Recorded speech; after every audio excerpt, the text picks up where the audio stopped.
Welcome back to Anime Realm. This is my recap for the anime possibly the greatest alchemist of all time. If you enjoy my recaps, please think about subscribing. The story begins with our protagonist being greeted by a supreme being in a strange, ethereal place. She tells him that he has been summoned to Midgard through an otherworlder's summoning spell, and she introduces herself as Lady Nolan. Then almost immediately she apologizes, explaining that he was accidentally caught in a summoning ritual meant for someone else. The protagonist confusedly points out the contradiction. She just welcomed him, yet says his presence here is a mistake. Nolan elaborates, explaining that the otherworlder's summoning system randomly selects individuals from countless worlds. He was excluded from the list of potential targets, but somehow, the system picked him anyway. This revelation leaves the protagonist stunned, and Nolan further clarifies that the summoning spell itself is inherently dangerous. The laws of Earth and Midgard differ so drastically that the act of summoning risks destabilizing Midgard entirely. This danger led to the spell being forbidden, yet a reckless nation still went through with it. Nolan noticed the spell's activation and intervened to minimize the damage, but she couldn't stop it entirely, and she managed to bring him to her domain for now. The protagonist asks if others summoned by the spell are in the same place. Nolan shakes her head, explaining that they were the proper targets and were sent to the Holy Sidonia Empire, where the spell originated. He realizes his summoning was purely accidental and asks her to send him back to his world, but Nolan regretfully admits that this is impossible. She explains that she was furious at the summoners for their recklessness, so she patched things up, ensuring they would never be able to use the spell again. Her explanation grows overly technical, so the protagonist gets overwhelmed and asks for a simpler version. So Nolan bluntly tells him that she's made it impossible for him to return to Earth, and even if it were possible, he no longer has a body waiting for him there. We then see that our protagonist is revealed to be nothing more than a soul in the shape of a fluffy furball, leaving him shocked at his lack of a physical body. Nolan apologizes, explaining that the summoning blowback caused this, as he wasn't meant to be a target. He frustratedly tells her that an apology won't fix his predicament and demands to know what will happen to him now, so Nolan urges him to give up on his old life and start anew as a resident of Midgard. He hesitantly asks if this means he'll be sent to the Sidonia Empire like the others, and Nolan admits she could send him there. However, she warns that the Sidonia Empire is a difficult and dangerous place, and as an accidental summon, his treatment there would likely be terrible. This disheartens him, but Nolan reassures him, saying she feels responsible for his situation and intends to help him. She reveals her plan to send him to a different nation, one where he can have a better chance, and promises to give him her blessing as compensation. Confused by her words, he listens as she explains that this situation resembles the premise of video games and anime in Japan, and that shit means that being sent to a fantasy world with opportunities for adventure. She enthusiastically claims it'll be exciting for him, though he feels nothing but anxiety. Ignoring his doubts, Nolan asks him to try opening his status window, and to his surprise, it appears when he thinks about it. The window shows he is now 17 years old, and despite being a 40-year-old salaryman in his previous life, he doesn't have a job listed. So Nolan explains that in this world, the concept of a salaryman doesn't exist. Instead, there are combat jobs like swordsman, mage, knight, thief, and hunter, as well as production jobs such as herbalist, alchemist, blacksmith, and carpenter. And since fighting doesn't interest him, he expresses his desire for a production job. So Nolan obliges and grants him a skill suited for production work along with a few other useful starter skills to aid him in his new life. She advises him that by utilizing his skills through practice and effort, he will eventually unlock a formal job title. And with that, she sends him to the continent of Asgard to begin his journey. The protagonist then gets teleported to a serene spot by a pond, where he catches a glimpse of his reflection and thinks he looks pretty hot in his new form. Checking the items Nolan gave him, he finds some food, money, and a knife. Opening his status window, he realizes it might be problematic if people find out he has Nolan's blessing, and that thinking makes him discover that he can conceal his skills, so he hides both his blessing and his item box skill. As he continues exploring his abilities, he notices he also has several magic skills. Like any typical otaku, he decides to try them out. He avoids testing fire magic, worried it might accidentally set the area ablaze. Instead, he starts with earth magic, followed by wind and water magic. Watching the spells in action, he feels a rush of excitement, thinking to himself that this truly is a fantasy world. Determined to learn more, he sets out to find a village. While walking, he stumbles upon a piece of wood and uses his appraisal skill to identify it as treant wood. This high-quality material comes from a treant monster and can be used to craft staves, magic items, and spear shafts. Thrilled with the discovery, he uses his blacksmithing skill to shape the wood into a sturdy spear. Observing the rich resources of the area like treant wood, he speculates that the plants might also be unique. And after searching further, he discovers the region is brimming with useful herbs. So he starts gathering as much as he can, but he realizes it won't all fit in his bag, so he stores the excess in his item box, which conveniently has unlimited storage. Suddenly, a girl runs toward him in a panic and hides behind him, and he sees that she's being chased by a massive, ferocious rabbit. He quickly notices how unnaturally large the rabbit is and grabs his spear to defend her. But the girl warns him that the rabbit is carnivorous, making him even more nervous. As the creature leaps at him, he manages to strike it down with his spear, and that shit kills him immediately. Takumi stands in disbelief, amazed that he was able to defeat such a dangerous beast. But this victory earns him a warrior job, even though he doesn't want it. The girl thanks him for saving her, and he asks where she's from. She explains that she's from Board Village and had wandered into the forest while gathering medicinal herbs. He asks if he can accompany her back to the village, and she happily agrees. He feels relieved and smiles, but before they leave she asks if he isn't going to take the horned rabbit with him and mentions that the rabbit is considered quite a delicacy. He quickly stores the rabbit's corpse in his item box, explaining that while it can't hold living things, storing non-living objects like corpses isn't an issue. The girl is amazed at his item box skill and compliments him, and then introduces herself as Molly, and he responds by introducing himself as Takumi. The scene then shifts to the Holy Sidonia Empire, where the three summoned humans find themselves confused about their situation. A cloaked woman then approaches them, welcoming them to a new world. She explains that they have been summoned to use their powers as heroes to save this realm. However, her cryptic explanation only deepens their confusion. She then introduces herself as Elizabeth, the first empress of the Holy Sidonia Empire, and reveals her face, and her expression exudes the air of someone who might suck your damn soul in some dark alley. Then we see that among the three, a girl named Akane suddenly gains a unique skill called Revelation from Lady Nolan. This skill grants her divine insight, instructing her to trust her instincts as they will guide her to the right decisions. Following her instincts, Akane decides not to trust Elizabeth, because everything about her appearance screams dangerous. Back in Board Village, Molly's parents warmly thank Takumi for saving their daughter. Her father introduces himself as Banga the hunter, and her mother as Martha. Takumi asks if it would be alright for him to stay in the village for a while, and they happily agree, mentioning that their village is abundant in herbs and even has a vein of ore nearby, which excites Takumi. Banga then introduces Bobbin, who stands nearby as the village blacksmith. Takumi then thanks the villagers for letting him stay, but they inform him there's no inn in the village. But instead they offer to build him a home, which makes him genuinely happy. They show him a plot of land where his house will stand, and Bobbin gathers the villagers to help with construction. Takumi decides to pitch in as well, using his earth magic to level the ground. The villagers are impressed by his magical skill, but the effort drains a significant amount of his mana.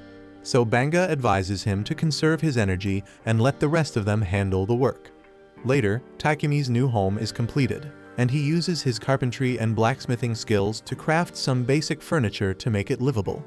Feeling settled, he checks his status window and wonders if it's possible to change his warrior job. To his surprise, an option to switch jobs appears, so he excitedly selects alchemist and blacksmith as his main jobs and dives into work. Together with Bobbin, he collects ores of iron, silver, and copper. He even discovers a rare mana-infused material called magic iron ore, deciding to smelt all of it into ingots. Takumi begins with the iron ore, noting that in this world, the process doesn't require a furnace thanks to magic. Using a combination of his alchemy and earth magic, he successfully transforms the raw ore into ingots, but the process consumes a huge amount of mana. But he pushes himself anyway to continue, determined to create as many materials as possible. Later, Molly brings him dinner, only to find that he's collapsed from overexertion. When Takumi regains consciousness, he explains that he pushed himself too hard and drained his mana completely.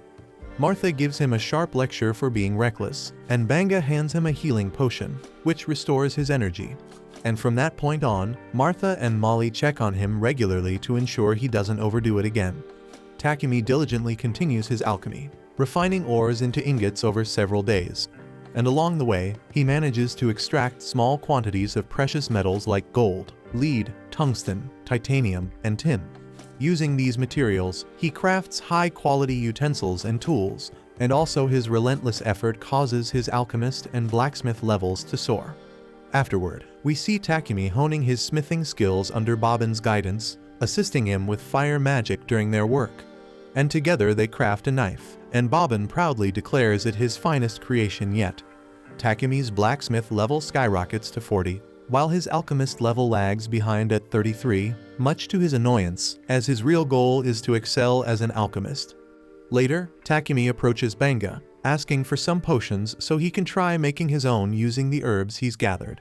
Banga agrees but only has basic potions to offer, which Takumi gladly accepts. Soon, we see Takumi brewing potions like a mad scientist or an evil witch in a fantasy story. The process reminds him of his childhood, when he would experiment endlessly. Once his potion is complete, he notices its color is different from Banga's and can feel faint mana radiating from it. He deduces this is due to his use of water prepared with water magic and becomes eager to learn more potion recipes. Not stopping there, we later see Takumi chewing on random poisonous plants on purpose, and when he gets poisoned, he heals himself with his heal spell, a painful but effective method to gain resistance to poison and paralysis while leveling up his light magic skill. He notes that this dangerous method is the quickest way to develop such resistance, though it's far from pleasant, but thanks to this reckless training, he unlocks purification magic. But just as he reflects on his progress, a massive level 25 armored boar appears before him.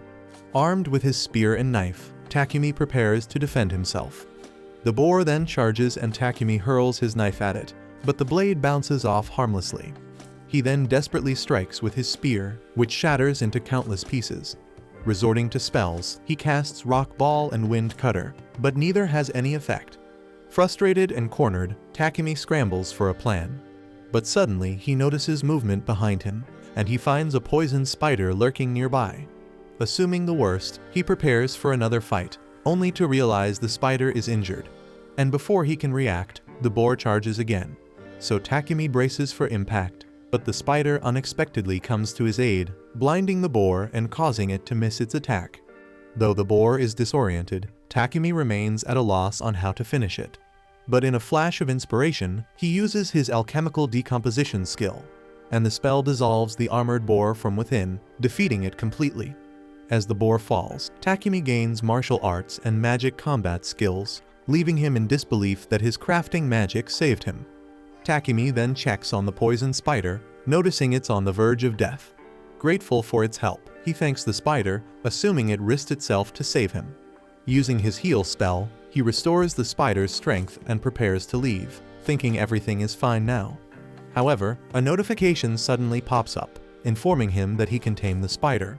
Surprised by the option, he hesitates, but when the spider looks at him with its shiny, hopeful 8 eyes, makes it impossible for Takumi to walk away. He asks if it wants to join him, and upon agreeing, he tames it, unlocking a telepathic connection. He then curiously asks if it already has a name, but it doesn't. Noticing the maple leaf-like pattern on its back, he names it Maple. And as soon as the spider accepts the name, it evolves into a killer spider, and even its severed leg regenerates. Later, Takumi returns to the village, proudly showing the massive armored boar he defeated. The villagers are stunned, amazed he managed to slay such a formidable beast alone. Molly, however, quickly notices the large spider perched on his back. Alarm spreads among the villagers, but Takumi reassures them, explaining that Maple is a tamed monster. Banga is floored, remarking that taming insect-type monsters is almost unheard of. Not wanting to linger on the subject, Takumi redirects their attention to the boar, suggesting they focus on preparing it for a feast. The villagers are shocked at his generosity in sharing such a valuable catch, but he shrugs it off, happy to share. Soon the entire village gathers for a celebratory feast. While they eat, Banga hands Takumi the boar's fangs and leftover hide, explaining that these items can fetch a good price in a big city. Takumi curiously asks about the nearest city, and Banga tells him it's a place called Bolton. Then we see Maple playing with the village children, endearing herself to the community. Watching the lively scene, Bobbin remarks that the village has become brighter and more cheerful since Takumi's arrival. Banga agrees but reflects that Takumi doesn't seem like the type to settle in a small village forever. Meanwhile, in Midgard, Nolan observes Takumi from afar, pleased to see he's thriving. Another Supreme Being joins her, asking what Nolan expects from the boy. Nolan feigns ignorance, but the Supreme Being presses, revealing that she gave Takumi a special body, her blessing, and even sent him a full year into the past before the Holy Sidonia Empire's summoning spell was activated. Nolan dismisses the notion that she has any deeper intentions, but her expression betrays her true thoughts, hinting that she may have a deeper plan for Takumi's future. One morning, Takumi wakes up to find himself tied up in bed, and he immediately knows Maple is behind it. She apologizes, explaining that she's been feeling lonely because Takumi has been so busy lately and just wanted to get his attention. Realizing he's been neglecting her, Takumi admits that work has been consuming all this time, so he decides to take the day off and spend it with Maple, and this simple gesture makes her ecstatic. Just as the two are getting ready to enjoy their day, Martha walks in with Takumi's lunch and immediately notices the awkward situation. To her, it looks like something strange is going on between Takumi and Maple, but Takumi insists that it's not what she's imagining. Martha takes his explanation at face value, but can't help noticing the silky threads Maple has produced. Intrigued, she gets the idea to harvest as much silk as possible from Maple, seeing it as a golden opportunity. Later that day, Martha proudly shows off a shirt she's made from the spider silk, and the ladies in the village are going wild over its texture and quality. Takumi, surprised by their enthusiasm, learns that spider silk is considered a rare luxury item, usually only affordable to nobles. Martha, sensing a lucrative opportunity, asks Maple if she can produce more fabric. Maple obliges and eagerly squirts out more silk, but the process is time-consuming, so this means that she won't have time to play with Takumi anymore. Though Takumi is a little disappointed as he's been looking forward to spending the day with her, still he knows he has other responsibilities to tackle, so he's not entirely bothered. It's been about a month since Takumi first arrived in the village, and he's starting to plan his next steps. He intends to head to the city to advance his studies in alchemy, but the thought of saying goodbye to the villagers he's grown close to leaves him hesitant. In the meantime, Takumi decides to visit Boban at the forge to continue practicing blacksmithing. Together they manage to craft a chest plate that fits Takumi perfectly, as well as a pair of sturdy steel-toe boots. Boban, proud of their work, points out that the boots are great for kicking things in a pinch, but Takumi, ever the pacifist, reminds Boban that he has no intention of fighting because he's committed to becoming an alchemist. Just then Banga shows up, pleased to see that Takumi's armor is finally complete, though there's a hint of sadness in his voice. He knows Takumi can't stay in the village forever if he wants to grow his production business, and heading to the city is the logical next step because it's where Takumi can sell more of his goods, access a reliable supply of materials, and truly thrive. Banga then mentions that a trader from Bolton will be passing through the village in a couple of days, and he's already arranged for Takumi to hitch a ride back with him. While they're sad to see him leave, they understand this is for the best, and they encourage Takumi to start preparing for the journey. Grateful for their support, Takumi thanks them and heads back to his house to begin packing. On the way, he bumps into Martha, who's carrying a bucket of meat. He curiously asks what she's up to, and Martha explains that she's on her way to dispose of the innards from a horned rabbit Banga had caught. Apparently, the innards are the most delicious part of the rabbit, but they're also tricky to process safely, and without proper equipment to remove diseases and parasites, they had no choice but to throw the meat away. Takumi, however, has a better idea, and he bends down and uses his purification magic to cleanse the meat, making it safe to eat. Martha is grateful, but also visibly stunned by what she just witnessed. She points out that light magic is incredibly rare in this world, and if people found out Takumi could use it, it would likely attract a lot of unwanted attention. So she advises him to keep this ability a secret when he leaves the village. Acknowledging her warning, Takumi promises to be cautious, but while he's still here, he plans to use every bit of his power to improve the villagers' lives, and over the next couple of days he gets to work, using earth magic to construct a sturdy brick wall to enhance the village's defenses. For convenience, he builds a water pump and even adds a few other amenities to make life easier, and by the time he's finished, the village looks completely transformed. So when the merchant from Bolton finally arrives, he's so astonished by the improvements that he barely recognizes the place. Banga then steps forward to greet Papek the trader, and after finalizing a trade deal, Takumi walks up, ready to depart. Papek, who's already heard a great deal about Takumi from Banga, introduces himself and everyone confirms if Takumi has everything he needs. Takumi assures them that he hasn't forgotten a thing, but there's one last gesture he wants to make before leaving. He reaches into his bag and hands Banga a potion, and then explains that he already left about 100 similar bottles at Banga's house and urges him to use them in case of emergencies to heal any injuries. Papek, noticing the potion, asks for a closer look and is stunned by its quality because it's undoubtedly a high-level potion. However, Takumi seems oblivious to just how valuable his creation is.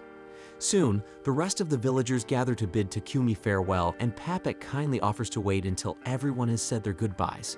Molly then waves goodbye to Maple, who's cozily sleeping in Takumi's sack, and Martha hands Takumi an outfit made from maple silk, a collaborative gift from the village ladies. Touched by their thoughtfulness, Takumi thanks everyone for their kindness, especially considering how short a time he's been in their village. He then steps into the carriage, and the villagers give him an enthusiastic send-off, assuring him that he will always be welcome in their home. As the carriage heads toward Bolton, Papek comments on how deeply the villagers seem to care for Takumi. Even the others in the carriage remark on a heartfelt farewell, noting that Takumi was more like family to the villagers than a guest, to the degree that the sincerity of the goodbye tugs at Heath's heartstrings. Speaking of which, the blonde man introduces himself as Heath, while the redhead is Real, and the gloomy-looking man is Boger.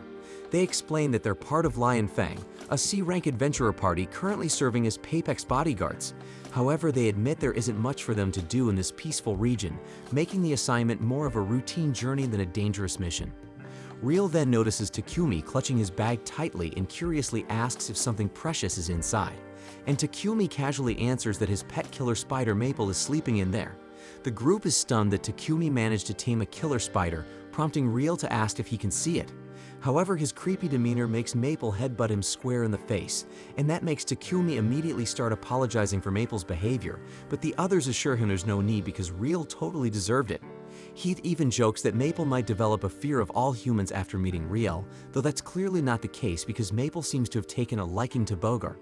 And as the group continues fawning over Maple, Papek calls Takumi to the front of the carriage to discuss the potion he saw earlier, and he asks if Takumi has any more in stock and expresses interest in buying some. Takumi is open to the idea, but before the conversation can go further, one of the horses suddenly halts, signaling trouble ahead. A horde of goblins has surrounded the carriage, preparing to attack. The group knows this is bad news, but instead of panicking, they seem excited about the chance to finally see some action. They tell Takumi and Papek to stay put while they handle the situation. With roughly 20 goblins in the field, the adventurers step out, confident they can take them all. Real then fires arrows from his bow with precision, while Boger and Heath crush goblins left and right with their mace and axe. The fight is over quickly, and the group begins dissecting the goblins to harvest their magic stones.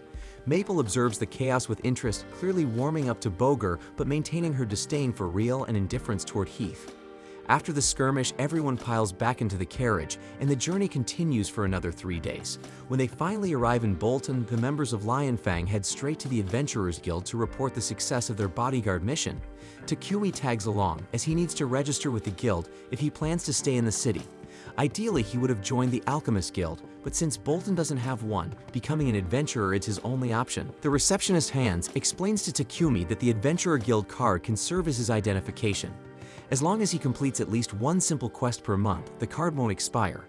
With this knowledge, Takumi proceeds to register as an adventurer and introduces Maple as his pet, finalizing all the paperwork. With his registration done, Takumi heads to Papek's trading company to negotiate a deal for his potions. He reveals that he has about 103 potions in stock, each of exceptionally high quality. Papek is impressed and offers 10 silver coins per healing and stamina potion and 50 silver coins per mana potion. Takumi quickly calculates that this deal would net him over 7 million yen in equivalent value. Shocked by the amount, he feels it's too much money, but Papek reassures him that this is fair, adding that Takumi could earn even more if he established a solid reputation as a potion producer. Papek, aware of Takumi's plans to become a producer in the city, advises him to find a home with an attached workshop for efficiency. Takumi realizes he hadn't even thought about housing yet. So to help him out, Papek calls over his assistant Thomas and asks him to show Takumi a suitable property at an affordable price. Then when Takumi finally sees the property, it looks more like a grand mansion than a simple house. Feeling overwhelmed, he doubts he can afford such a luxurious place. Thomas, however, assures him that the mansion is surprisingly affordable and even guarantees that it's ghost-free, eliminating any unnecessary worries. Takumi then notices the spacious workshop attached to the mansion, which makes it incredibly convenient for his work. Realizing the long-term benefits and knowing he has enough funds from the potion deal, Takumi decides to go for it. And after a moment of deliberation, he tells Thomas with newfound confidence that he'll take the mansion. Thomas is delighted to hear Takumi's decision and assures him he'll begin the paperwork immediately, and he tells Takumi he can move in as early as tomorrow. As they walk through the city streets, Takumi catches a foul stench in the air. Noticing Takumi's discomfort, Thomas explains that the unpleasant odor comes from the city sewers. While the wealthy use magical purifiers to clean their sewage, the main city sewers lack this luxury due to the rarity and expense of magical purifiers, which are typically found only in ancient ruins or dungeons, and occasionally priests are hired to manually purify the sewers with magic, but most of the time they remain filthy. The next day, Takumi and Maple settle into their new house, and Takumi immediately starts brainstorming a solution to the sewer issue. He visits Papek's company to acquire some quartz and clay. Using magic, he shapes the materials and combines fire magic with space-time magic to bake them efficiently. The process is exhausting, and after depleting his mana reserves, Takumi has to drink a couple of mana potions to recover. Despite the effort, his work pays off because he successfully creates a modern toilet. Not long after, Takumi hears a loud scream from the living room. Rushing to investigate, he finds Papek completely wrapped in Maple's silk. Takumi gets bewildered and demands to know why Maple did this, and Maple innocently explains that she thought Papek would find it fun. To her credit, the silk is so comforting that it put Papek to sleep, but the sudden swaddling was definitely alarming.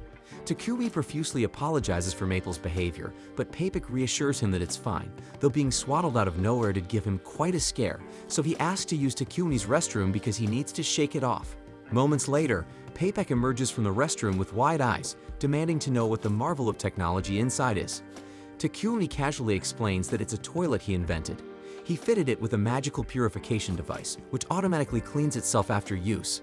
Essentially, once someone uses it, the device employs purification magic to break down waste into inorganic materials, which are then flushed away. Papek is amazed, marveling at the ingenuity, but he quickly realizes that creating such a device would require someone with a rare aptitude for light magic. Takumi immediately realizes he may have messed up, remembering Martha's strict warning not to use his light magic openly. Worried about the potential fallout, he pleads with Papek to keep this a secret. Papek, understanding the gravity of the situation, promises not to tell anyone. However, he's absolutely adamant about one thing: he needs those toilets, and he boldly asks if Takumi can make 100 of them. Takumi hesitates, knowing how much effort it took to craft just one, but with Papek's relentless insistence, he reluctantly agrees, but under the condition that Papek supplies the necessary raw materials. Papek gets overjoyed and accepts the deal, but points out that it's unreasonable for Takumi to handle the entire workload himself. So he suggests that Takumi should consider getting a slave. The suggestion shocks Takumi, who's firmly against slavery. Papek, however, reasons that if Takumi wants to keep his abilities under wraps, having a bound-to-secrecy slave is the safest option. Light magic is a massive deal, marking someone as chosen by God, and the Church of Divine Light wouldn't take kindly to commoners gaining access to cheap purification methods via Takumi's toilets. The church, which profits heavily from monopolizing purification magic, would likely try to force Takumi into their fold. But Papek reassures him that he already has a plan to deal with the church, so Takumi doesn't need to worry about them for now. Papek then emphasizes that keeping the church in the dark about his light magic is paramount, which is why hiring a slave might be the safest option. But Takumi remains firmly opposed to slavery, vowing to handle the work alone if necessary. But before they can argue further, Takumi's guild card suddenly begins glowing. He curiously checks it and finds a notification requiring him to complete a verification quest to maintain his adventurer status. Realizing he won't have time to handle the toilet production alone, he reluctantly agrees to Papek's suggestion. Papek then takes Takumi to the Mulan Trading Company, assuring him they are the most ethical slave traders available. Then, while Papek goes to negotiate a good deal with the owner, Takumi steps out into the garden, drawn by its beauty.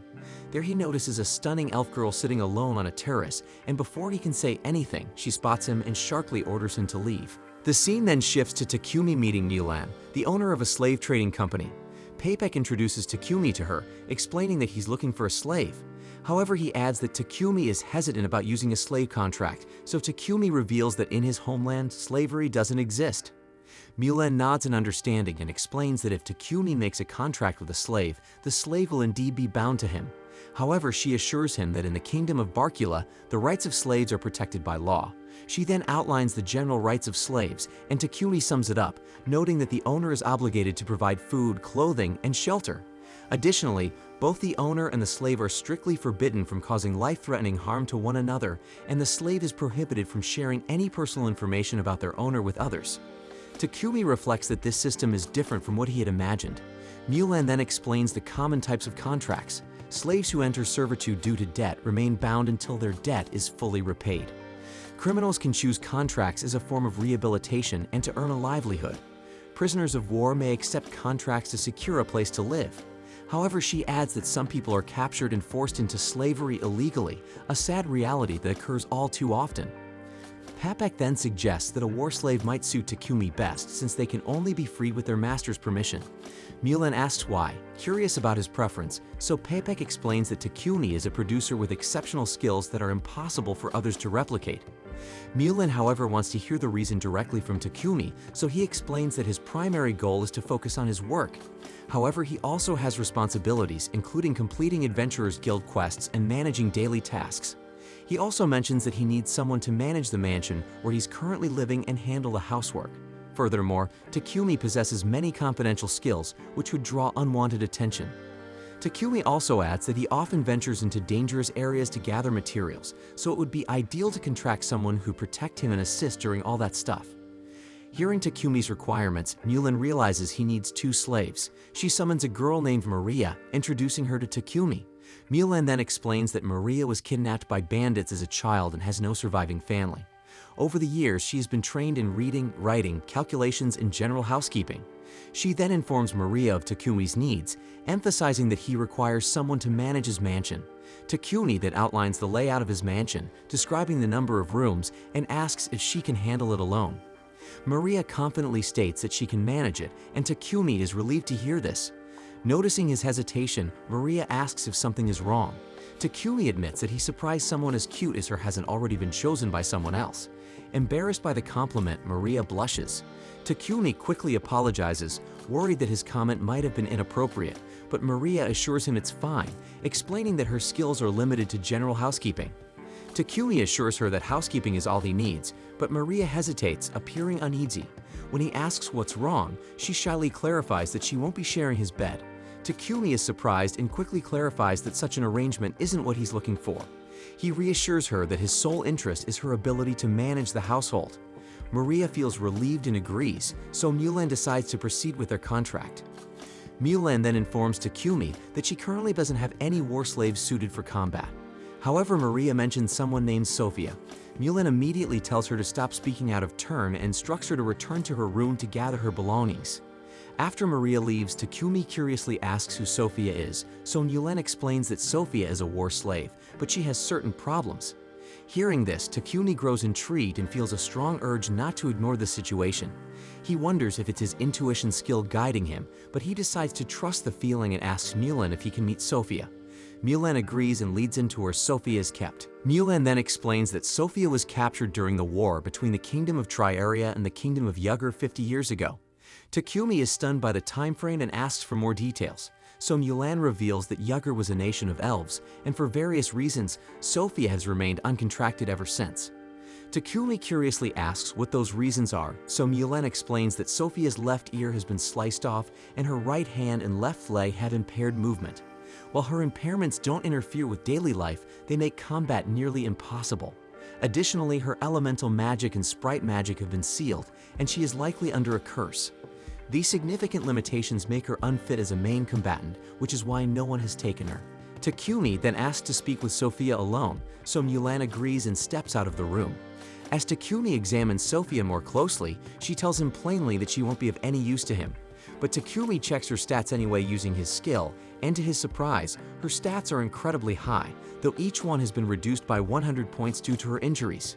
Her mana is also completely inaccessible because of the curse, but Takumi realizes her potential and thinks that he can heal her injuries and lift the curse. Mulan then returns to the room and asks Takumi what he plans to do. And without hesitation, he tells her he wants to form a contract with Sophia. Sophia, still doubtful, reminds him that she can't fight, but Takumi simply replies that he will fix her. Mulan is skeptical, questioning whether Takumi can actually address the issues that have plagued Sophia for 5 decades.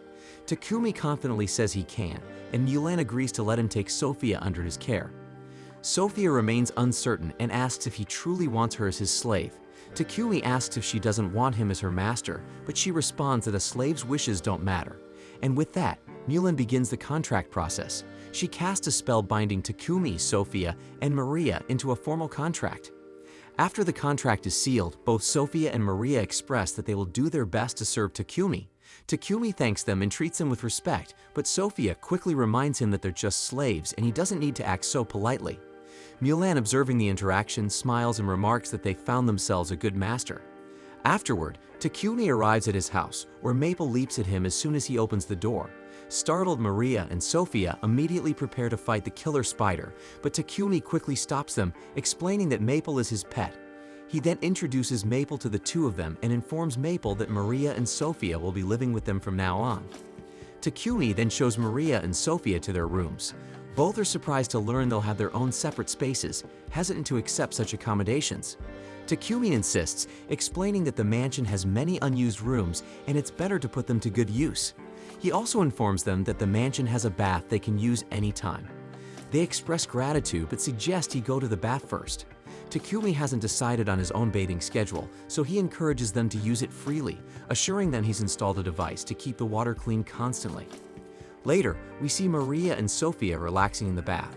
Maria remarks that she never thought Mulan would let Sophia go, as she had refused to sell her to anyone before, no matter how much money was offered.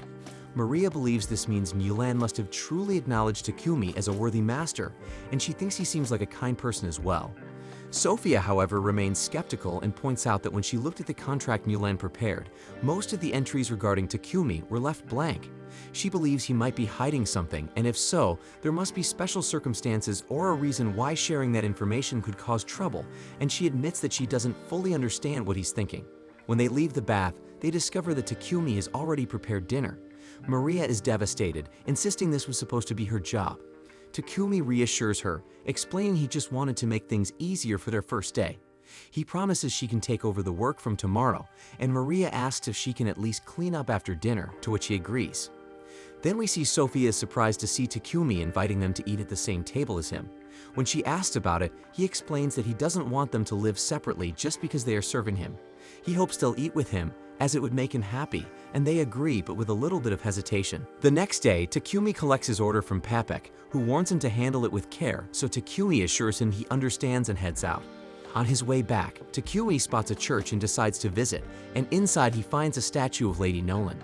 Offering a prayer, he thanks her for her blessings and mentions hearing that the Holy Empire of Sidonia controls this country's religion, so he curiously asks why she was bad-mouthing Sidonia earlier. To his shock, Lady Nolan suddenly appears before him. Takumi gets startled and asks how this is possible, so she explains that his prayer reached her, which allowed her to call him into her presence briefly. Lady Nolan then answers his question, revealing that she has no connection to Sidonia or its Church of Divine Light.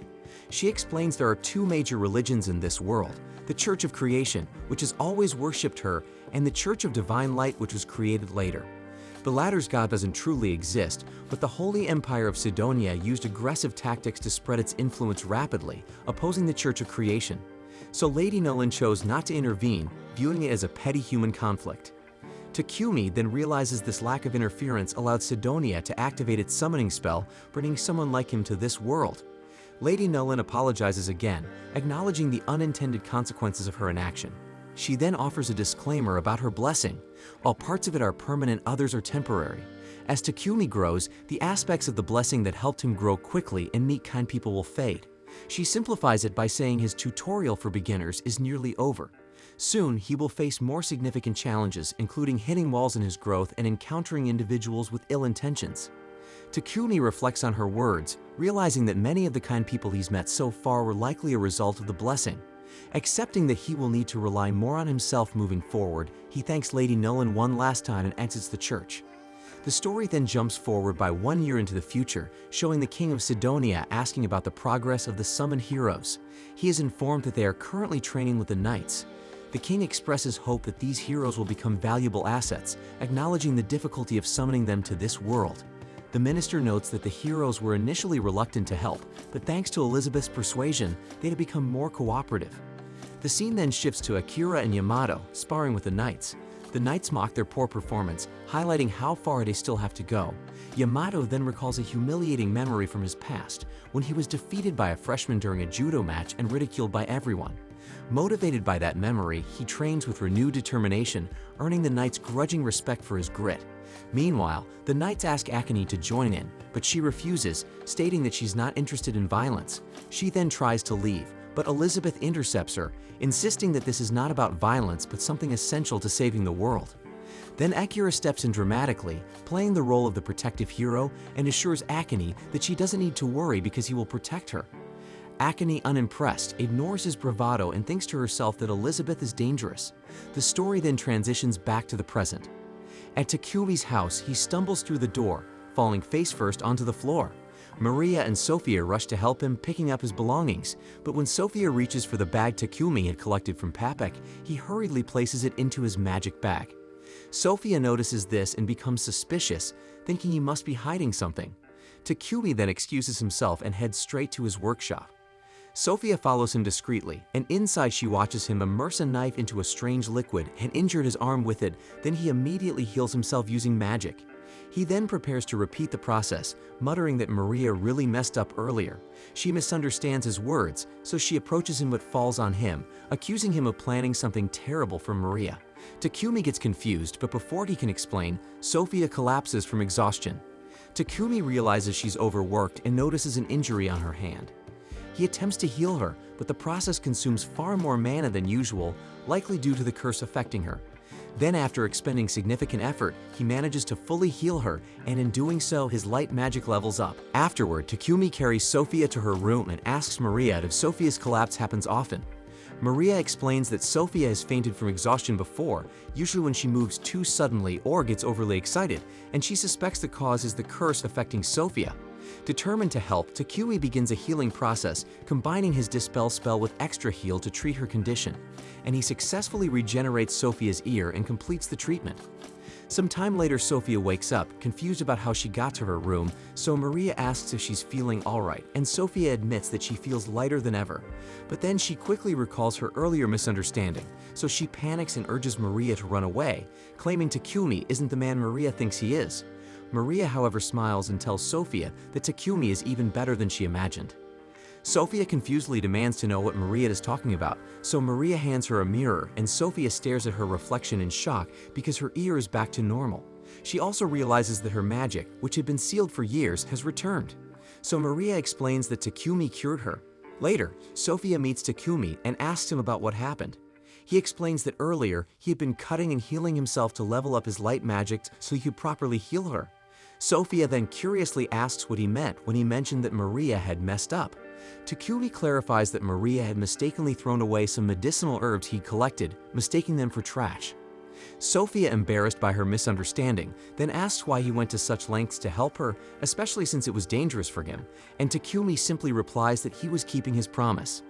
Hearing this, Sophia bursts into tears, deeply moved by his kindness. She then kneels before him and swears her lifelong loyalty, vowing to serve him with unwavering devotion. The next day, we find Takumi in a quiet library, flipping through dusty alchemy books to dig deeper into this world's magic. To his frustration, most of the texts barely scratch the surface of alchemy, leaving him puzzled as to why such a straightforward discipline has faded into obscurity. But after some thought, he concludes that alchemy must be a relic of an ancient magical civilization. Conveniently, Lady Nolan's blessing allows him to understand all languages in this world, making even the most complex alchemy books laughably simple for him to comprehend. Armed with new knowledge, Takumi returns home, where Maria greets treats him with sandwiches for lunch. As they eat, Maria begins muttering to herself about how heartwarming it was to see Takumi and Sophia reconciling the day before. She sheepishly admits she had been spying on them from behind the curtains because apparently personal privacy is overrated. She gushes about how romantic it was to witness Sophia pledging her loyalty to Takumi, likening it to a knight swearing to protect a princess. Except in this case, Takumi is the princess.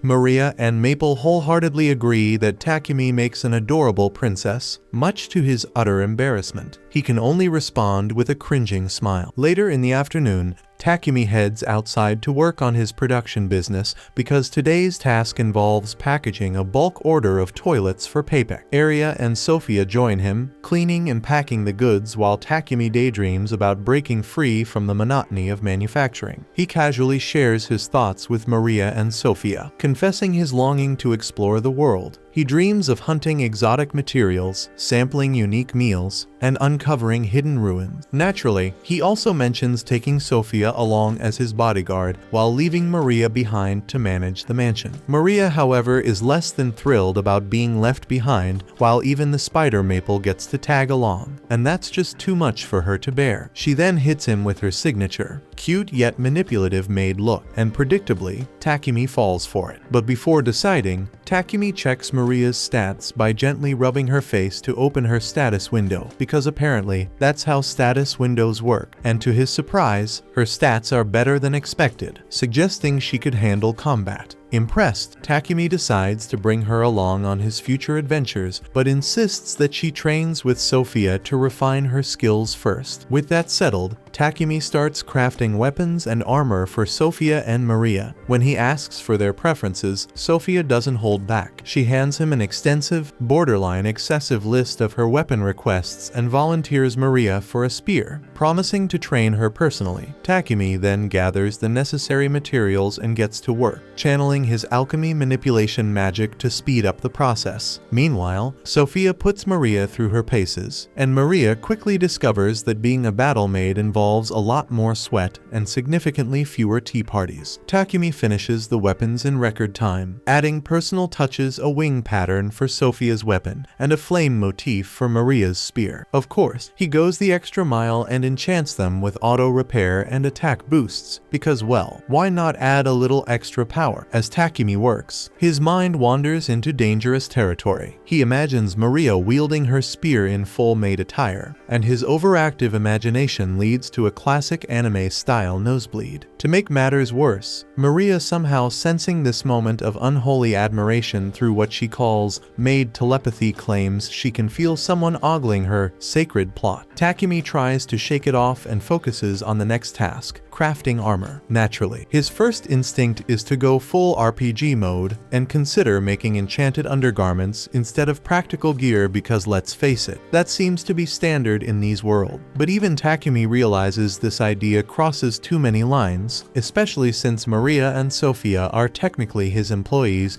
and not participants in his questionable cosplay daydreams. The real challenge, however, is getting their measurements. Asking directly would only earn him a one-way ticket to Pervsville. But Takumi has a solution. With a mischievous grin straight out of a shonen villain's playbook, he uses his alchemy magic to create life-sized replicas of Sophia and Maria. He spends a hilariously awkward amount of time staring at these mannequins, particularly at their melons, because professionalism has never been his strong suit. Let's just say Takumi's imagination runs wild as he revels in the fantasy of being the master of his two servants. After several days of work, Takumi finally finishes the armor, which looks nothing like what you'd expect. Sophia gets a simple breastplate, and Maria's armor is basically a red maid outfit that belongs in a fantasy game. Surprisingly, both girls are thrilled by the design, but Sophia pauses to wonder how Takumi matched their sizes so perfectly without taking measurements. Takumi naturally keeps this a secret because he can't exactly confess his pervy methods after all. With that sorted, the trio heads to the Adventurers guild so Sophia and Maria can be registered and obtain travel licenses for venturing outside the city. After the girls receive their guild cards, Takumi registers the three of them as a new party and prepares to accept their first quest together. Just as he's about to pick one, a group of D-ranked adventurers approaches, their leader being an overweight thug with an oversized ego. They immediately start picking on the group, telling the girls to dump Takumi and spend their time with someone more deserving than an F-ranked loser like him. Takumi doesn't take this insult lightly. Though internally terrified of the fat thug leading the group, he wants to protect his friend's honor. Summoning every ounce of courage, he stands his ground and uses physical enhancement magic to block the thug's attack. However, when the thug's punch connects, his own arm breaks from the impact, leaving Takumi unharmed. Just as things are about to escalate further, the guildmaster arrives to put a stop to the commotion. However, upon seeing the injured thug,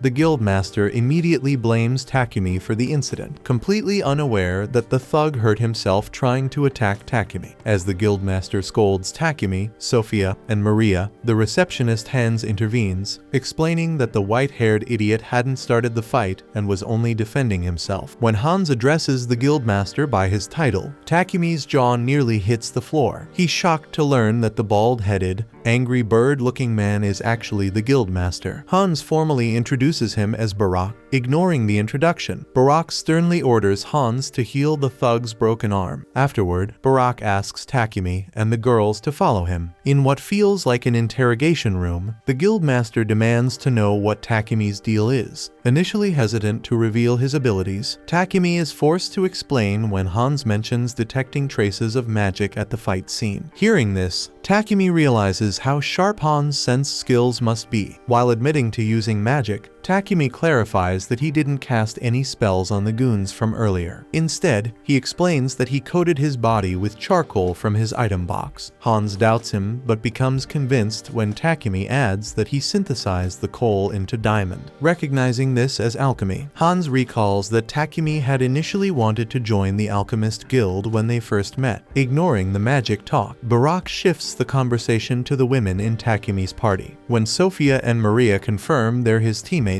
Hans suggests promoting Takumi to rank D to deter further harassment from weakling. Barak agrees, noting it might prevent more skirmishes like the earlier one. However, since Sophia and Maria just joined the guild that day, Hans proposes assigning them some starter quests to help them rank up quickly. Realizing that climbing the ranks would make them better protectors for their master, the girls eagerly accept. Later that day, the trio heads into the woods to tackle their quests. They've been tasked with 3 jobs: exterminating goblins, dealing with kobolds, and gathering herb. As they venture into the forest, Maple signals Takumi about goblins hiding in the bushes. Takumi alerts the girls, and Sophia charges in, swiftly attacking the goblins. 2 more goblins rush out, but Maple ensnares their legs with her webs, allowing Takumi and Maria to finish them off with well-placed strikes. As they move forward, Takumi grows increasingly uneasy at the sheer number of kobolds and goblins they keep encountering. No matter how many they kill, more seem to appear. Sophia speculates that there's likely an encampment nearby, possibly with a general leading the monsters. The mere mention of a goblin general makes Takumi feel like his bladder might betray him. Sophia doesn't help, casually mentioning that it typically takes 5 rank D adventure parties to wipe out an encampment with a general. The thought feels impossible to Takumi, but Sophia is confident they can pull it off if they combine their unique magic skills for a surprise attack. While her plan sounds promising, Takumi internally screams, wishing he were anywhere else but here. To make matters worse, Maple suddenly announces that it's about to evolve. Panicked, Takumi immediately opens an emergency portal to his pocket dimension and hurriedly sends Maple into it to avoid any surprises. Pressing on, they finally locate the monsters' camp. Sophia estimates that there are around 300 to 400 enemies. The number alone is enough to make Takumi's legs wobble as he anxiously immediately reconsiders their options. With the enemy's location confirmed, Sophia, Maria, and Takumi raise their tightly clenched fists, activating the magic rings that Takumi gave them before for a coordinated strike. Sophia's powerful wind magic, Maria's massive rock barrage, and Takumi's blazing firestorm combine into a devastating attack, wreaking havoc on the monsters' camp and decimating their numbers. For a brief shining moment, the clueless coward Takumi believes they've won, but his hope shatters when an enormous goblin general and 2 knights emerge from the rubble, and their grotesque appearance sends chills down Takumi's spine. Sophia then charges at the goblin general while leaving the knights to Takumi and Maria. But despite being a coward at heart, Takumi defends himself and uses his fire magic to obliterate one of the goblins. Once the group completes their quests, they return to the guild exhausted. Seeing their haul of magic stones leaves Hans in shock. He can't believe they managed to complete the quest in a single day. Surprised, Hans takes them to the back room to meet the guildmaster.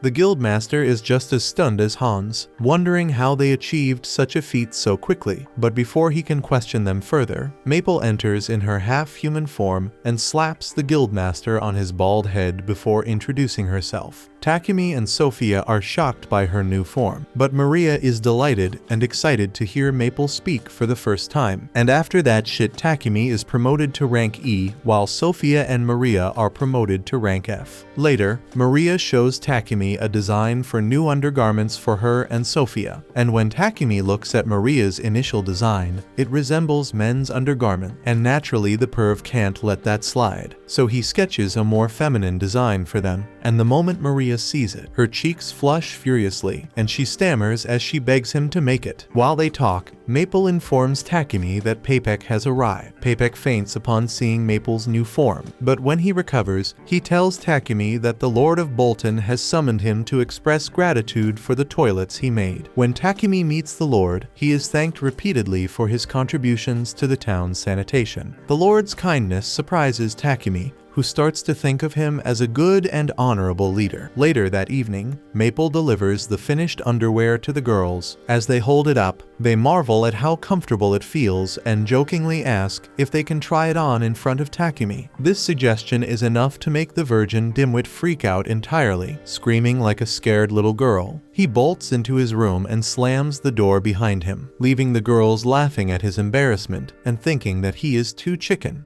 The scene then shifts to Takumi putting the final touches on his refrigerators. Maple inspects one with fascination, marveling at the cool air inside. Takumi explains that the fridge is designed to keep food fresh for longer, preventing it from spoiling too quickly. The other girls gather around, enjoying the refreshing breeze, but Takumi warns them not to leave the doors open for too long. He then walks them through the process of how he built the fridge, and Maria, clearly thrilled, thanks him, excited that she can now cook with fresh ingredients whenever she wants. Takumi then asks which color they prefer, and after some discussion, they settle on the blue one. Satisfied, Takumi takes the remaining refrigerators to Papek, letting him know that he's ready to start his next project. Sophia, curious as ever, wonders if he's inventing something new yet again. However, Takumi tells her that this time, he's thinking about upgrading their equipment. After their recent fight with the Goblin General, he realized that their current gear won't be sufficient for their future journeys. He adds that both his blacksmith and alchemist levels have improved recently, so instead of using magic steel, he plans to work with adamantite and mithril. This surprises Sophia,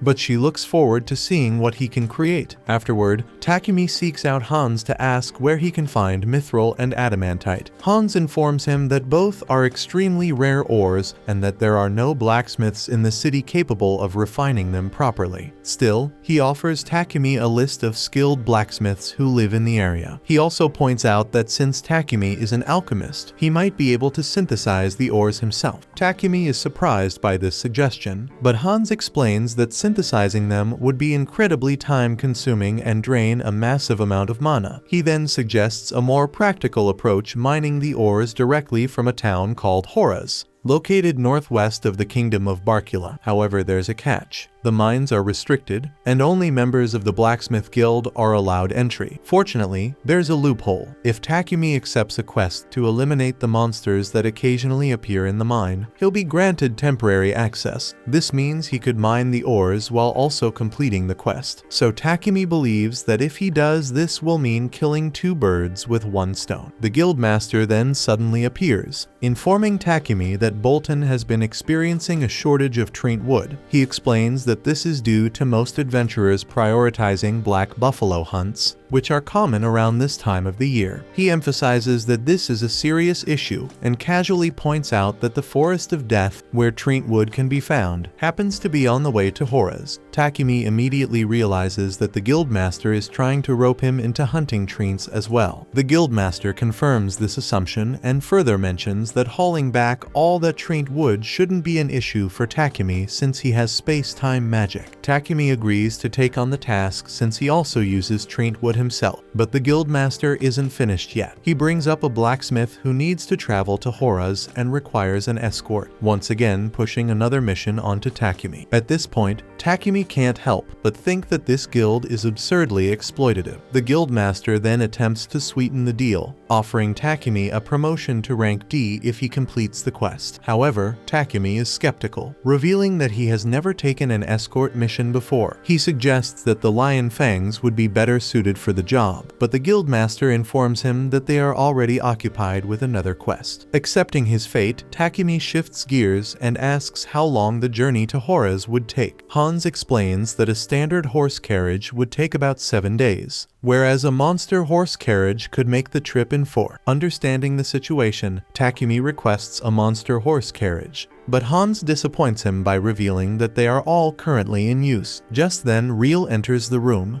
stating that their party is the one using them. Hans assumes that Riel's group must have completed their quest, but Riel clarifies that they haven't. He is only here to deliver a black buffalo they hunted along the way. He warns the guildmaster that upcoming escort missions will be dangerous due to an increase in advanced species in the forest. However, the guildmaster remains unfazed, remarking that higher risk means higher reward. Riel shakes his head at the guildmaster's cold attitude and mentions that he will be departing tomorrow morning to rejoin his party. Seeing an opportunity, Takumi offers Riel a place to stay at his house, even telling him he can use the bath, so Riel happily agrees. But before they part ways, Takumi mentions that he has some business to handle first and offers to give Riel his home address and he will catch up to him later. However, Riel simply shrugs and says he'll just tag along. The two of them then head to Papek's company, where Papek readily agrees to lend Takumi a monster horse carriage for his mission. In return, he asks Takumi to wholesale some of the ores he mines, to which Takumi agrees. Papek then eagerly shows off the fridge Takumi made, practically begging him to produce more, completely obsessed with the invention. Meanwhile, back at Takumi's house, Sophia is growing anxious. She paces around, worried that her master still hasn't returned home. Thoughts race through her mind, wondering if something bad has happened to him, and she deeply regrets not accompanying him on his excursion. As night falls, Takumi and Riel finally make their way back to the mansion, frustrated that they weren't able to find any blacksmiths skilled in working with mithril. Takumi mentions that they managed to visit everyone on the list except for one, as his shop was closed. Just then, they come across a hooded figure blocking their path. Riel immediately senses a dangerous aura radiating from the figure and instinctively tries to pull Takumi away, but before they can escape, the figure moves to intercept them with a swift kick to Riel's head. To their shock, the hooded person reveals themselves it's Sophia. Mistaking Riel for a kidnapper, she lunges at him with full intent to kill, but Takumi quickly steps in to stop her. After a tense moment, he explains the situation, and Sophia immediately apologizes. Riel, still shaken, shrugs it off, but now has a mountain of questions about Takumi's life. When they finally arrive at the mansion, Riel is taken aback by the number of girls living in Takumi's house. He eyes them all suspiciously and wonders what kind of wild life his friend is leading. Takumi casually explains that he needed help around the house, so he bought some slaves. As Real processes this, his attention shifts to Maple, who has now evolved into an arachne. Excitedly, he asks if she remembers him, only for Maple to glare at him with pure hatred, completely crushing his fragile heart. Real groans about how unfair life is, lamenting that Takumi is surrounded by beautiful women while he remains the only single member of his party. Takumi, trying to console him, reassures him that none of these girls are his girlfriends, so this gives Real a sudden boost of confidence,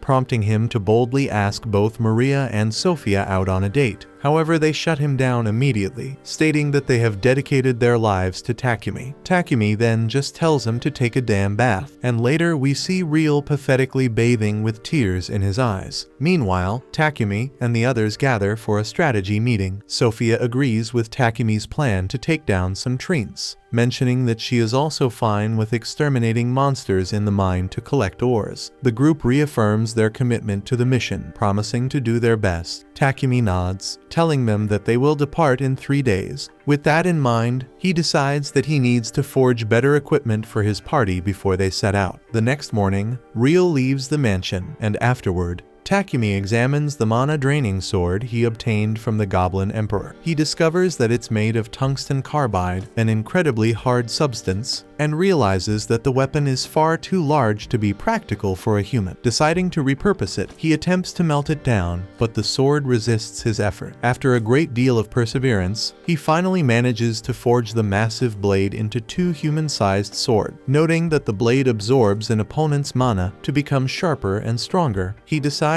to gift one to Sophia. 3 days later, Takumi and his group prepare to depart for Hora's. Papik informs him that the client for the escort mission is already inside the carriage. Introducing himself, Takumi meets D. Gambo the blacksmith, who will be accompanying them. With everything set, they set off on their journey. Back at the guildmaster receives urgent news from the Hora's guild that monster activity in the forest has significantly increased. However, he realizes that it's too late to act, as Takumi's party has already left for the Forest of Death, so he hopes they don't run into any advanced species, knowing how dangerous the journey could become. Meanwhile, Takumi and the others continue onward, unaware of the looming threat. Meanwhile, back in the royal capital, a messenger from the palace meets with Papik. Expressing gratitude for the toilets he provided to the king, the official informs him that they are considering implementing them throughout the capital, believing this innovation will completely resolve their long-standing sewage problems. Papik is pleased to hear this, but the official then warns him that word of this advancement has spread far, even reaching the Holy Sidonia Empire. Given their reputation, the empire is likely to take action. Fast forwarding a year into the future, we see that both Yamato and Akira have grown into formidable fighters, impressing those around them with their rapid development. However, Akane remains skeptical of Elizabeth, keeping a watchful eye on her. Returning to Takumi's group,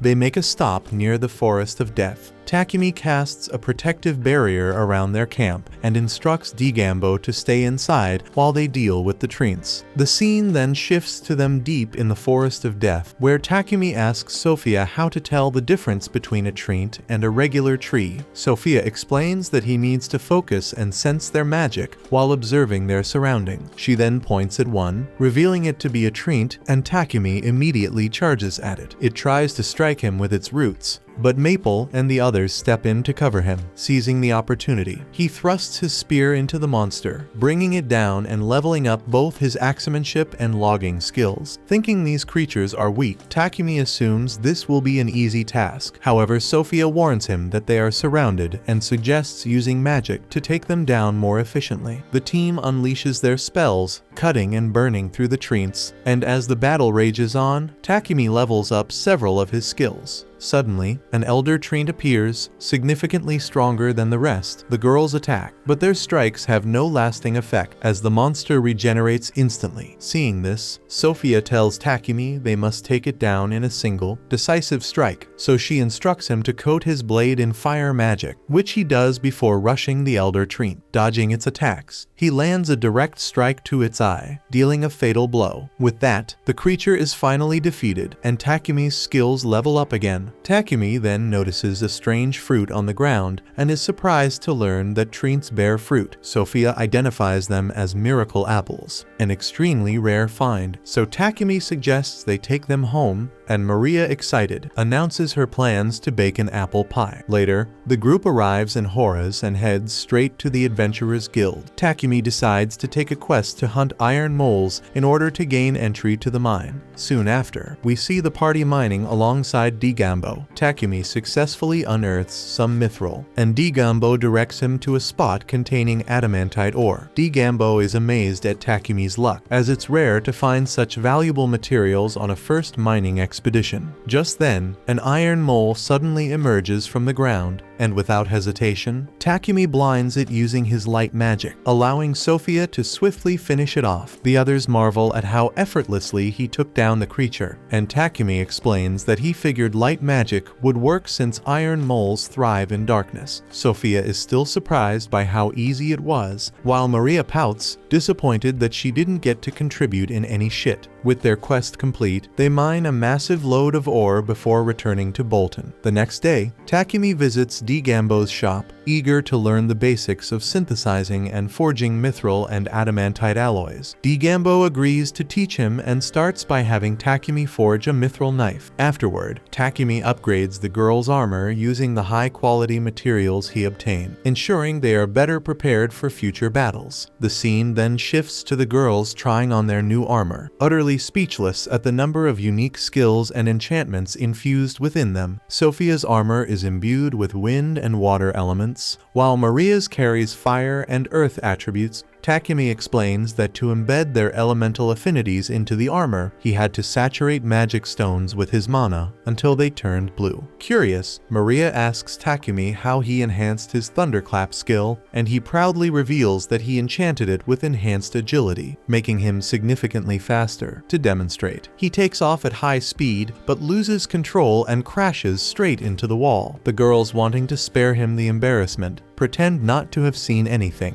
while Takumi realizes he needs to get used to his newfound speed. Next, he presents Maria with her new spear, Explode, which can fire fireballs, while Sophia receives Tempest, a spear that releases wind energy. She then tells Takumi that if he ever finds himself in danger, she wants to be the one to protect him, even at the cost of her life, so she asks him to craft a shield for her so she can guard him more effectively. Moved by her dedication, Takumi agrees to make a shield for her, but he gently reminds her to value her own life as well. Meanwhile, Lady Nolan observes Takumi from afar, but when she turns her vision toward Akira and Yamato, she sees an ominous scene unfold. The story then jumps 1 year into the future, revealing that in the Holy Empire of Sidonia, the heroes are preparing to march into the kingdom of Samandor. The Emperor entrusts them with the mission, and the heroes swear to do everything in their power for the sake of the world's peace. Back in the present, Takumi finally completes the shield, but the effort has completely drained him. Sophia, watching him from a nearby window, feels guilty for requesting the shield. Seeing how exhausted he is, she begins to think that Takumi would have an easier time if he had someone to assist him in his workshop. Meanwhile, in the royal capital of Bacalados in the kingdom of Barcula, the king receives an urgent letter. It reveals that the Holy Empire of Sidonia has learned about the purification magic and is demanding further details. The advisor from earlier speculates that another messenger may arrive within days, but the king grimly notes that, despite the polite wording, this is nothing short of a veiled threat. Elsewhere, we see a meeting between a Sidonian envoy and the king of Barcula. The envoy explains that rumors have been circulating about a mystical device being used to purify the sewers. He goes on to say that the Church of Divine Light has formally appealed to Sidonia's pope, asserting that light magic is a divine gift reserved solely for their church. In essence, they claim that the authority over purification magic rightfully belongs to them. The king pretends to be unaware, asking for clarification on what this really means. The messenger continues, stating that the Pope demands that the purification magic circle along with its patent be turned over to the church. In response, the king argues that if such power is truly bestowed by God, the church should be capable of forging its own magic circle without needing to rely on others. The envoy then adds that the Pope has further ruled that employing sacred purification magic on a magical toilet is absolutely inexcusable, and that whoever is responsible for creating such a contraption must be delivered to the Empire of Sidonia. The king refuses this demand outright, prompting the messenger to warn that the Pope intends to recall all the priests of the Church of Divine Light from their kingdom if the ultimatum is not met. Unfazed, the king coolly replies that they can recall their priests if that is what the church demands.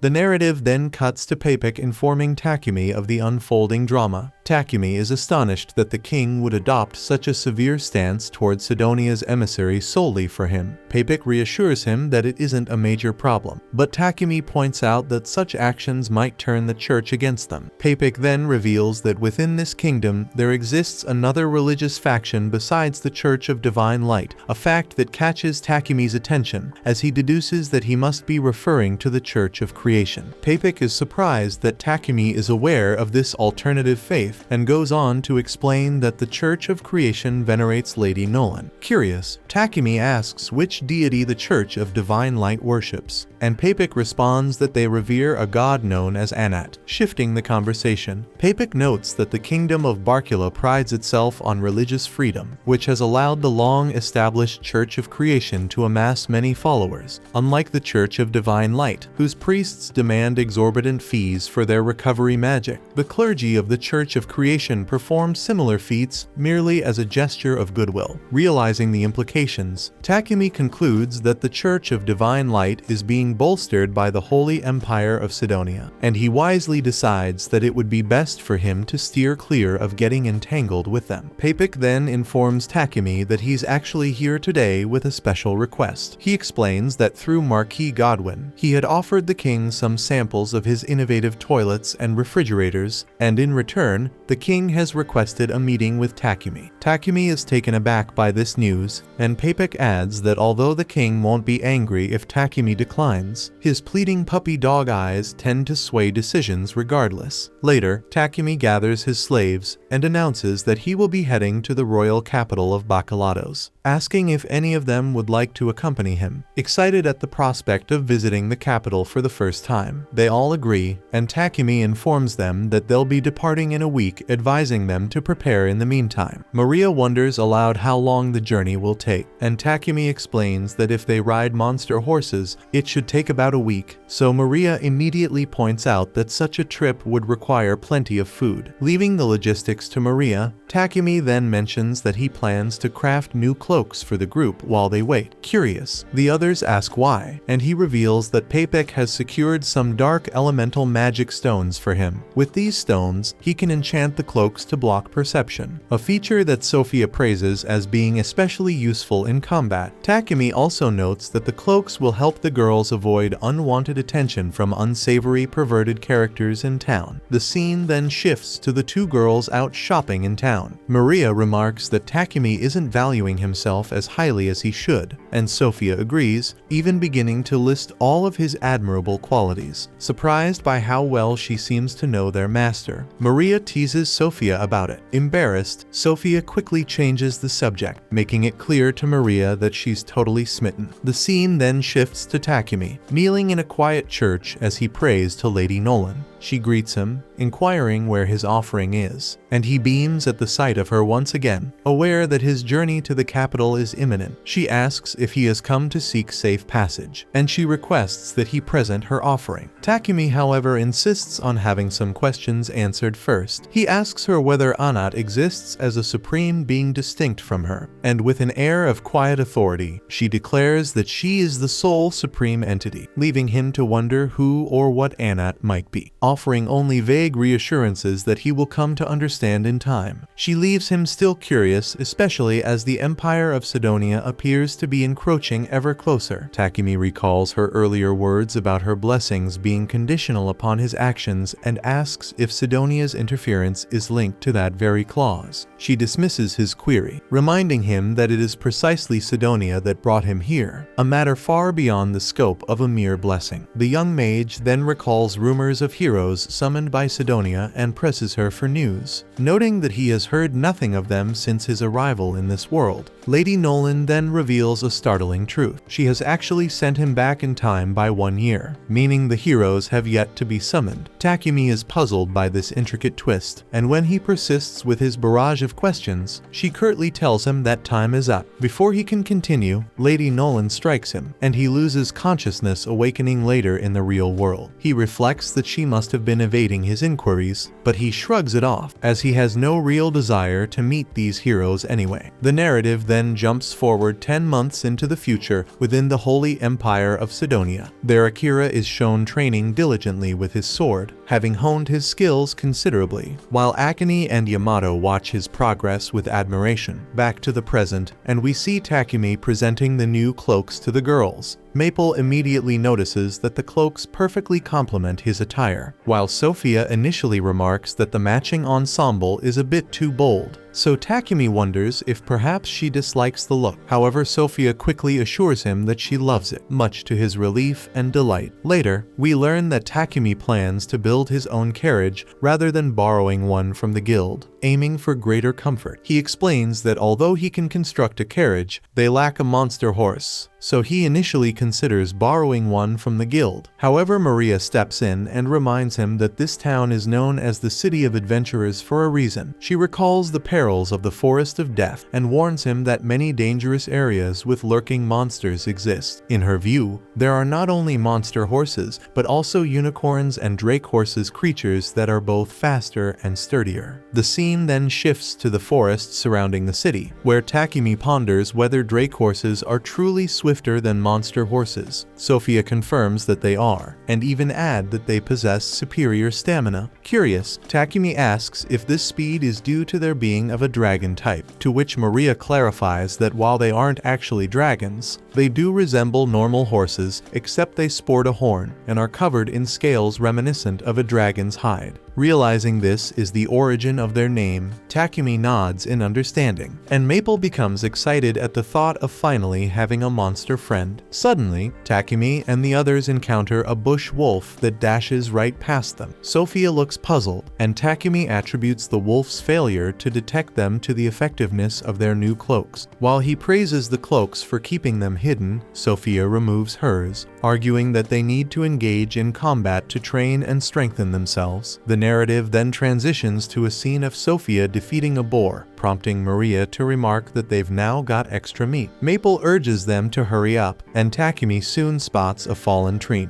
Recognizing its value, he decides to salvage it for its wood, which he intends to use in building the carriage, especially since he had been considering buying some from Paypek. Despite Maple's impatient protests for them to speed things along, Takumi and the others set about chopping up the meat and collecting the wood. Irritated, Maple storms off on her own, dashing through the forest and noting the numerous dead trees scattered about. As she ventures further, she senses something ahead and soon discovers an injured drake horse. The creature throws his magic at her, but she deftly dodges the attack, a move that reminds her of the time when she was injured and Takumi had helped her. In that moment, she tells the drake horse that her master is truly exceptional at healing, but just then 2 giant ants begin to approach them. Maple notices that the giant ants are the very threat afflicting the drake horse, and she swiftly binds them using her finely spun threads, allowing the drake horse to finish off them. Just as she prepares to leave and summon her master, she suddenly finds herself encircled by a swarm of even larger ants. Desperate, she weaves several layers of her threads into a protective barrier, but the relentless ants begin tearing it apart. Frantically, Maple attempts to reach her master via telepathy, yet no response comes, so she wonders if he's too occupied with chopping wood to notice her distress. And as her concern grows, the drake horse collapses from its injuries. As the ants continue to dismantle her barrier, Maple breaks down in tears, lamenting her master's absence. Just then, the ants finally tear the barrier apart, and Maple instinctively tries to shield the Drake horse with her own body. And at that crucial instant, she feels a gentle hand on her head and realizes that her master has arrived. It turns out that the rest of the group has managed to eliminate the invading ant. Maple, still shaken, asks Takumi where he had been, as she had been desperately calling out his name, so he apologizes and explains that her threads had interfered with their telepathic link, but he sensed something was awry when their mana connection dropped, so he followed the trail that she left. He offers a sincere apology for his tardiness, and Maria points out the injured Drake horse. Takumi examines the creature and sees that it has lost consciousness from its wounds, so Maple pleads with him to save the horse. Recognizing that Maple had been trying to protect the animal, Takumi attempts to cast a healing spell on the Drake horse, only to be repelled by its instinctive wariness of humans even in its unconscious state. Realizing that the Drake horse's condition might be fatal if things continue as they are, and with Sophia alerting them to the approach of additional monsters, Takumi has no choice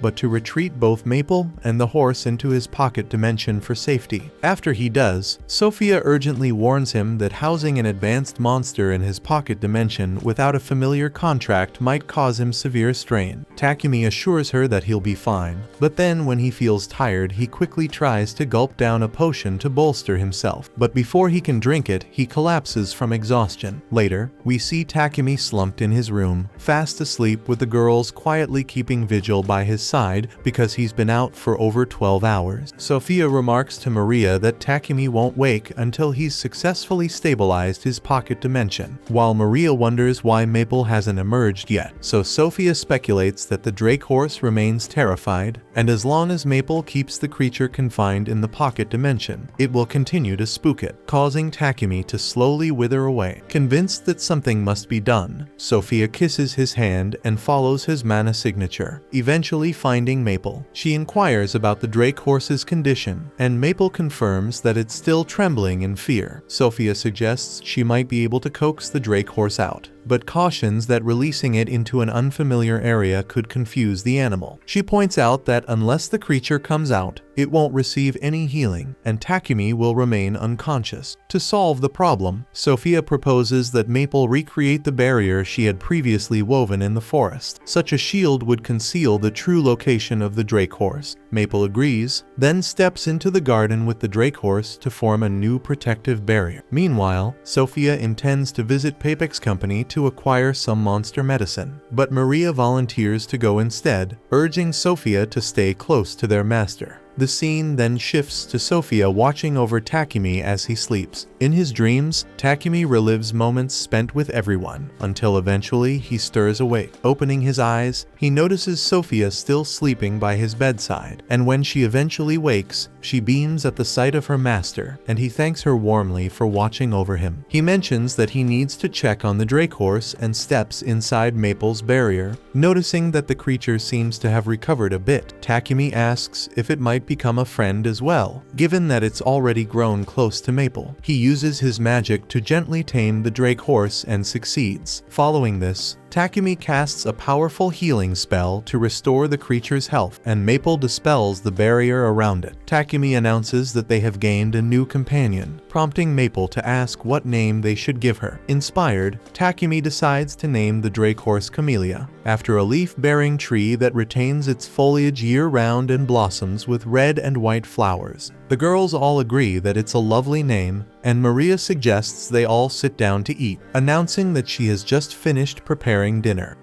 That concludes this episode. Thank you for watching. If you want to see the next part, be sure to subscribe to the channel and turn on the notification bell.